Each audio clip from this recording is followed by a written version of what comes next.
రెండో రకం ప్రభుమత్తులు దివ్య శక్తి బలవంతులు గృహ ఏకాంతారణ్యాలలో ఉన్నత స్థితిలో ఉందురు.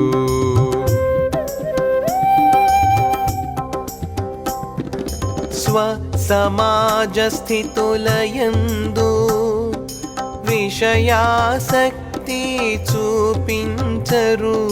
అప్పుడప్పుడు నవ్వులతో ఏడుపుతో కనిపించెదరు.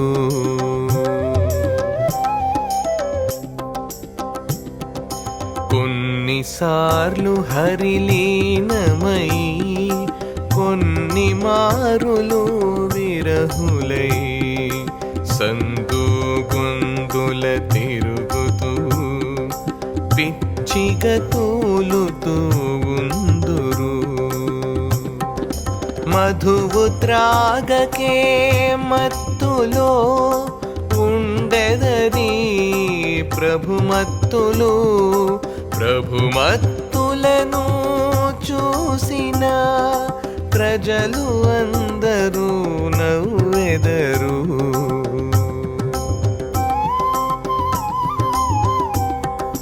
భగవంతునే శరణన్నా వీరిని లోకం వదలదన్నా.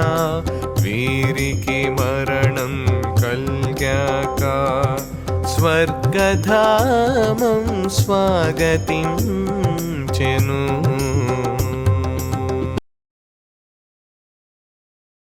ప్రభుమత్తులు. రెండో రకం వారు ప్రభుమత్తులు. వీళ్ళు దివ్యశక్తి సంపన్నులు. ఇంట్లో ఉన్నా, ఏకాంతంలో ఉన్నా, అరణ్యంలో ఉన్నా ఎల్లప్పుడూ ఉన్మత్త స్థితిలో ఉంటారు. వీరు సమాజం గురించి గాని, పరిస్థితుల గురించి గాని, తమ గురించి గాని పట్టించుకోరు. అప్పుడప్పుడు నవ్వుతూ, అప్పుడప్పుడు ఏడుస్తూ ఉంటారు. వీరు కొన్నిసార్లు హరిలో లీనమై ఉంటారు, కొన్నిసార్లు విరహులై ఉంటారు. పిచ్చివాళ్లలాగా తూలుతూ సందుగొందుల్లో తిరుగుతూ ఉంటారు.